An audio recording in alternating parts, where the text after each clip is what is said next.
today's video, another compilation na naman po tayo ng mga online installment loan apps or online loan services na may mahabang payment terms. Ito yung mga most requested ng mga iba kong viewers, So, meron ako ditong 5. Majority of them, may ongoing loan po ako sa kanila. At lahat po itong babanggitin ko is legit po ito. Walang hindi legit dito. Dahil kapag mga mahahabang payment terms po kasi or loan terms, is bibihira po yung mga hindi talaga legit, Kasi sino pa naman magpapautang sa atin na hindi ka legitan ng mga loan apps and then mahaba pa yung payment terms, diba? Sino magtsatsaga nun? And don't worry guys, based naman sa experience ko, loyalty is the key sa mga online loan services po na ito. Hindi po ito nanghihingi ng income proof, kailangan lang talaga natin ng loyalty. Yun yung masasabi ko. Disclaimer lang po muna, any loan apps or loan services that I will mention in this video are not sponsored and basically based on my personal experience lang po na gusto kong i-share sa inyo. And by the way, if you are new to my channel, nagre-review po tayo ng different online loan apps or online loan services, legit man or hindi, new man or existing. Sinisilip ko po yan at sinusubukan ko mismo. Nagbibigay po tayo dito ng legit tips, reviews, and recommendation and what online loan apps or loan services to avoid. Kaya kung gusto mo yung mga itong mga videos, you can consider subscribing at i-click mo yung bell button para lahat ng videos ko is updated and notified ka. Well, hindi ko na patatagalin,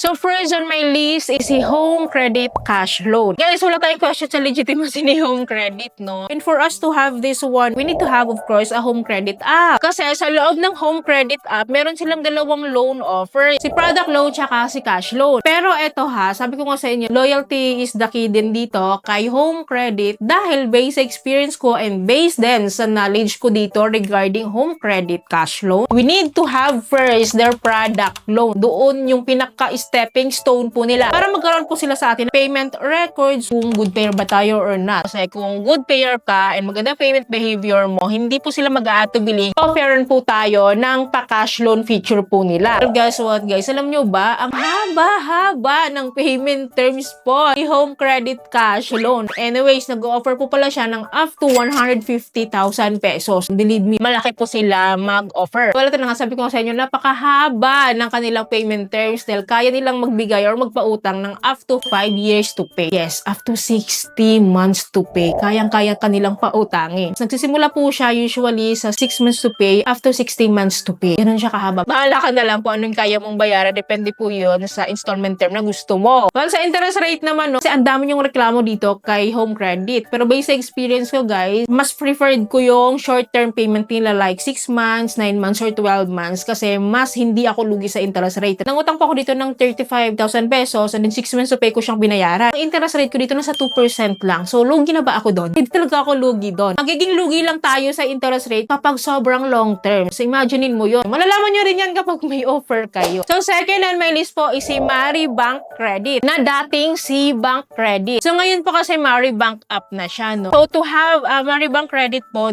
kailangan po natin magkaroon ng Maribank app. Legit na legit ito, Kasi digital bank apps po ito and regulated by the BSP. Ayan, ito na nga, Don't worry, guys. Ako naman, nung nag-apply ako dito, ilang beses din ako na-reject. Mga 3 beses ata bago ako na-aprubahan dito. Lucky are you if ever na kapag download mo ng app and then mag-a-appear kasi agad yan si Maribank Credit. And then pwede ka mag-apply agad-agad yan. So kung na-aprubahan ka, and then congrats, agad-agad yon. Kasi ako, ilang reject muna ako bago ko na-aprubahan dito. Pero worth it naman. Kasi 30,000 yung kanilang loan offer sa akin. Sa first timer po na magkaroon ng credit dito kay Maribank. Ang baba ng add-on interest rate nito monthly, 2.95%. Saan ka pa? Though hindi siya buong matatanggap. Pero barya lang talaga yung kinukuha nila. Parang documentary stamp tax lang yung hinihingi nila. As in, barya lang. Hindi siya sobrang laki talaga. Kukurot lang sila ng konti. And then, marireceive mo na agad yung inyong kinash loan agad-agad. And then, when it comes to the payment terms, is mahaba din siya, Nag-offer po siya ng up to 12 months to pay. So, yun yung pinakasagad so far sa ngayon. So, anyways, may mga choices naman sila. Pinaka-short term po nila is 3 months to pay. Meron 6 months to pay. Meron 9 months to pay. And then, ang pinakasagad nga po is 12 months to pay. So, third on my list is alam ko, hindi nyo pa alam to. Which is itong si G-Loan by GCash. Diba? Hindi nyo pa alam. Wala naman din ako masabi kay G-Loan dahil kahit binabash nyo siya na hindi consistent yung offer niya talaga sa atin, diba? Lalo kapag nag-settle tayo ng payment po sa kanya. Pero based sa experience ko, guys,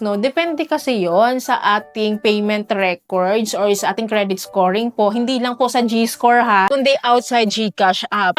Depende talaga sila sa credit standing natin. Kaya naapektuhan talaga yung offer natin sa mga ganito. Well, anyway, wala po palang separate na app Ito po ma-offeran po tayo dito kapag meron tayong GCash app. Kasi ito po yung pa-borrow feature po ni GCash. Kasama niya si G-Credit tsaka si G-Gives. Alam ko naman sobrang familiar na kayo dito. Well, itong si G-Loan guys, lumalaban din ito sa buhay. Since sobrang haba na rin ng pinagsamahan namin ni G-Loan, nag-offer na po siya sa akin ng up to 24 months to pay. And then very low interest rate din po yung ino-offer niya po sa akin. As low as 1.59% na avail ko po dito kay G-Loan. So depende yun na kasi minsan may 2%, may 3%, may 4%, diba? Iba-iba po tayo. Pero dahil ako nga mismo po na experience ko na binigyan niya ako ng low interest rate as low as 1.59. Pero kung may choice kayo na short-term period, yun yung piliin nyo. Dahil since itong si G-Loan, hindi siya buong matatanggap. Kasi after now po, meron pa din po siyang inihinging processing fee worth 3% of our loan amount na binabawas na agad yun, kaya hindi natin siya buong matatanggap. Pero since dahil ang category namin natin is mga online loan services na may mahabang term, so isa talaga ito sa mailalaban ko rin. Well, for it on my list is si Lazada Fast Cash. Isa sa underrated online loan services po talaga ito. Hindi siya masyadong pinapansin ng iba. Itong si Lazada Fast Cash Credit po kasi isa pa cash loan feature po ito ni Lazada app. To have this, kailangan natin ng Lazada app or Lazada account. Since meron naman tayong lahat, di ba? Well, itong si Lazada Fast Cash po, since dalawang beses na ako nakapangutang sa kanya, and then after now is may offer pa din po tayo na 25,000 ang offer ko ngayon sa kanya. Bibigay pa rin po siya still ng payment terms po of up to 12 months to pay. Ang pinaka short term period niya talaga is 2 months to pay up to 12 months to pay. Depende po kasi yon sa loan amount na i-avail natin. Well, for the interest rate po, ang pinaka mataas na interest rate niya is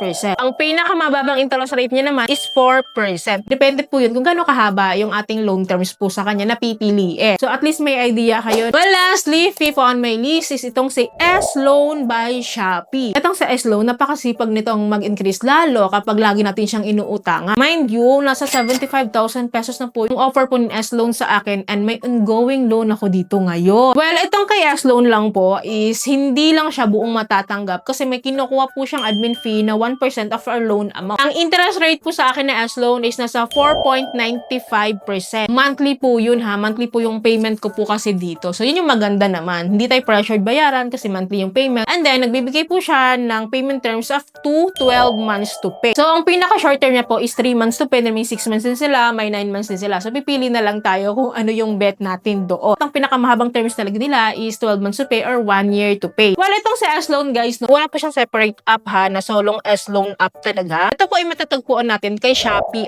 app po talaga. And alam ko naman lahat tayo may Shopee app or may Shopee account. So, ito po yung pa-cash loan feature po ni Shopee na pwede rin po talaga nating asahan. Well, those are my top 5 online installment loan services na may mahabang payment term. So, pili na lang kayo dyan no, kung ano meron kayo, kung saan kayo ma-approve, kung saan kayo may offer. Kasi hindi naman lahat-lahat yan sabay-sabay ma-offeran tayo, di ba? Sabi ko nga sa inyo guys, loyalty is the key po dito sa mga to. Hindi talaga sila instant loan services po. Kapag may ganyan tayong ingatan nyo yung mga account nyo dito. And of course, no, frequent use of these loan services po na ito. Kasi ang dami rin naman nilang loan services, hindi lang naman cash loan. Mayroon silang mga pa-buy now, pay later yung iba. And then meron silang mga pa-bills payment. Then mga shopping apps din tong iba. So, i-enjoy nyo munang gamitin sila kasi para sa atin din naman yan, ano. Para ma-offeran nga naman tayo when it comes na kailangan po natin sila. Kasi ang laking bagay. Ang laking bagay nito. Since guys, matataas sila mag-offer. Majority of them guys, hanggang 100,000 yung pwede nilang i-offer sa atin kapag matagal na tayo sa kanila. And then, good payer po tayo. Kaya please, huwag kayong magpakasira dito sa mga ganitong mga online loan services na legit po. So, yun lamang po. I hope po may natutunan kayo sa video. I hope po nakatulong tong video sa inyo. Kung nagustuhan niyo yung video, please don't forget to like, share, and subscribe. At i-click yung bell button para lahat ng videos ko is updated and notified po kayo. So, yun lamang po. Thank you for watching this video. See you in my next video. Bye!